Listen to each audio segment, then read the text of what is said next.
जीवन में असंभव कुछ भी नहीं है। जब जागो तब सवेरा होता है।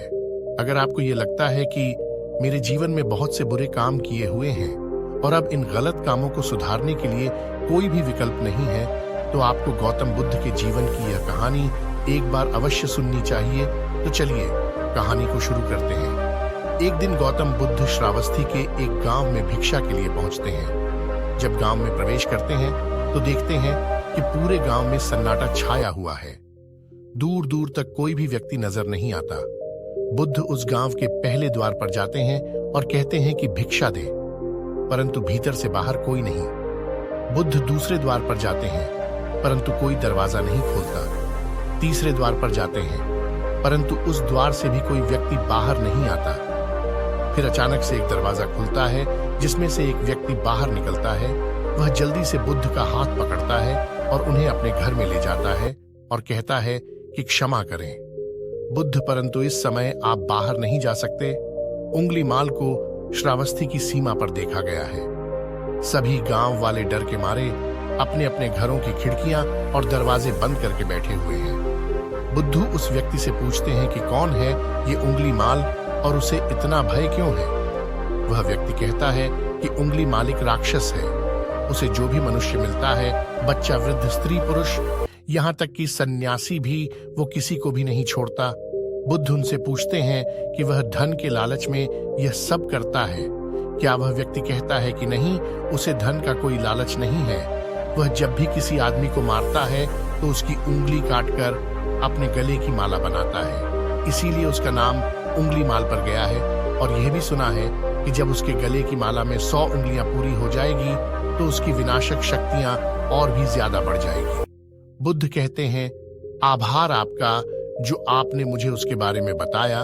फिर वह व्यक्ति बुद्ध से कहता है कि कृपया आप बाहर ना जाइए, क्योंकि वो आप पर भी वार कर सकता है। बुद्ध कहते हैं, भाई से अपनी राह छोड़ दो, ऐसा मैंने कभी नहीं किया।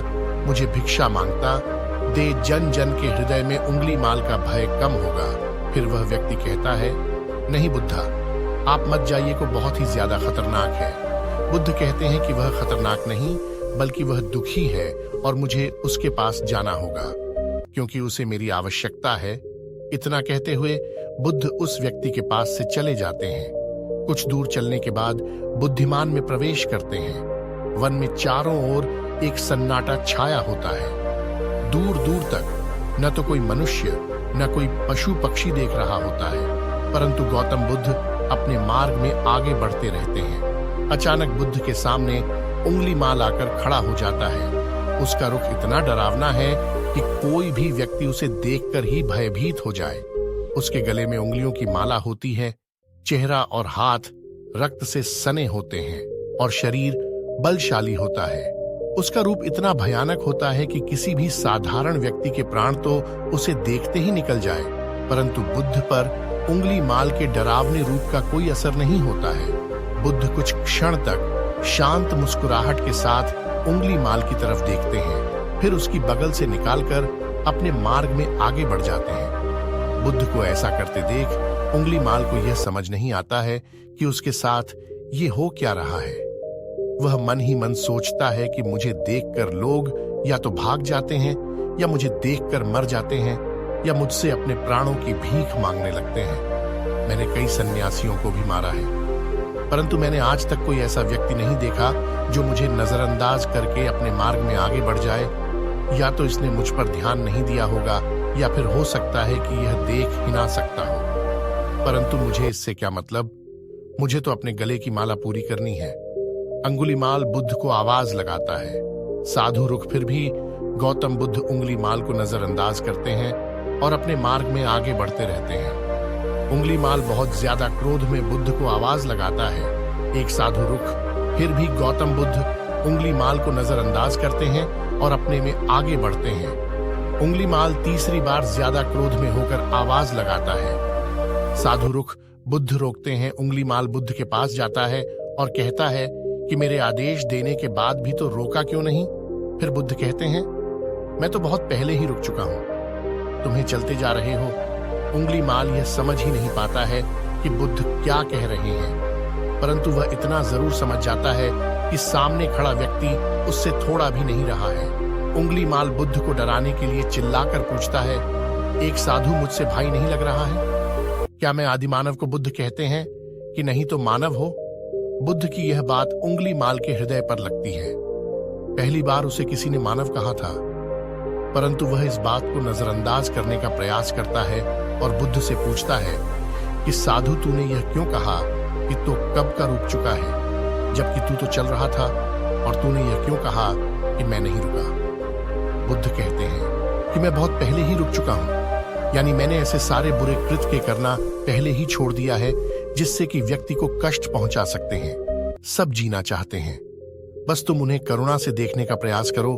गौतम बुद्ध के ये शब्द दोबारा से उंगली माल के हृदय पर चोट करते हैं, परंतु वह दोबारा से बुद्ध की बातों को नजरअंदाज करने का प्रयास करता है। इस बार वह और क्रोध में भरकर बुद्ध की गर्दन पर अपनी तलवार रख देता है, जिससे वो लोगों की हत्या किया करता था, और बुद्ध से चिल्लाकर कहता है, नहीं, मानव में न तो प्रेम है न ही करुणा है, सिर्फ छल और कपट है। इसीलिए मैं सबकी हत्या करूंगा और किसी को जीवित नहीं छोड़ूंगा। बुद्ध कहते हैं, तुम्हें लोगों ने बहुत दुख दिया है। उंगली माल क्रूरता मनुष्य अज्ञान के कारण ही करता है। ईर्ष्या, द्वेष, मोहमाया, ये सभी अज्ञान की संतानें हैं, परंतु वह व्यक्ति ही है जिसमें दया, करुणा और समझ का उदय भी होता है। उंगली माल, यदि इस जीवन में क्रूर और निष्ठुर लोग हैं, तो दयावान भी है। बस तुम्हें अपनी आंखों से इस अंधेपन की इस पट्टी को हटाना होगा जो तुम्हें केवल बुराई ही दिखा रही है। तीसरी बार बुद्ध शब्दों को सुन उंगली माल का खुद पर से संयम हट जाता है। उसे समझ नहीं आता कि पहली बार उसे अपने आप इतना कमजोर क्यों महसूस हो रहा है। वह कोशिश तो करता है क्रोध करने का, परंतु कर नहीं पाता है। वह बड़ी हिम्मत जुटाकर क्रोधित होने का नाटक करके बुद्ध से कहता है, तुम और व्यक्तियों जैसे नहीं हो। बुद्ध कहते हैं कि मैं हर व्यक्ति जैसा ही हूं, बस जागृत हो, और यह सिद्ध कर रहा हूं कि हर व्यक्ति में जागने की क्षमता है। मेरा मार्ग क्रूरता को दया में परिवर्तित करता है। कुंडली माल, तुम अनजाने में घृणा के पद पर हो, बस इस क्षण रुक जाओ। तुम्हारे भीतर भी अक्षमता है कि तुम दया और करुणा के पद पर भी चल सको। इतना सुनते ही उंगली माल के हाथ से तलवार जमीन पर गिर जाती है। उसकी आंखों से आंसू बहने लगते हैं। भला कोई कब तक बुद्ध को अनदेखा करेगा? उंगली माल रोते हुए बुद्ध से पूछता है कि क्या आप वही हैं जिन्हें लोग बुद्ध कहते हैं, जो लोगों को मुक्ति के मार्ग पर चलना सिखाते हैं? हाँ, मैं वही हूं। मैं तुम्हें मुक्ति के मार्ग पर ले जाना चाहता हूं। फिर उंगली माल कहता है, परंतु मैं बहुत दूर निकल गया। मैंने बहुत हत्याएं करी हैं, बहुत पाप करें। मैं अब चाह कर भी वापस नहीं लौट सकता, और मेरा वापस लौटना असंभव है। बुद्ध कहते हैं कि असंभव कुछ नहीं है, जब जागो तब सवेरा होता है। उंगली माल कहता है, मैं पुनः जीवन की ओर नहीं मोड़ सकता, देर हो चुकी है। बुद्ध कहते हैं, तुम्हें इतनी चेतना है कि तुम जानते हो कि जो तुमने अब तक किया है वह बुरा था। इसका अर्थ यह है कि तुम जानते हो कि क्या अच्छा है और क्या बुरा है। उंगली मार, जिस दिन से तुमने अच्छा कार्य करना शुरू कर दिया, उस दिन से तुम्हारा एक नया जीवन शुरू हो जाएगा। फिर उंगली माल कहता है, मैं कितने भी अच्छे काम कर लो, परंतु लोग मुझे उसी दृष्टि से देखेंगे और मुझे चैन से जीने नहीं देंगे। बुद्ध कहते हैं कि उंगली माल, यदि तुमने हिंसा का मार्ग छोड़ा तो मैं तुम्हें मार्ग दिखाऊंगा और तुम्हारा संरक्षण करूंगा और तुम्हें लोगों की घृणा से बचाऊंगा। बस पहला कदम तुम्हें ही उठाना होगा। उंगली माल पूछता है, क्या ये हो सकता?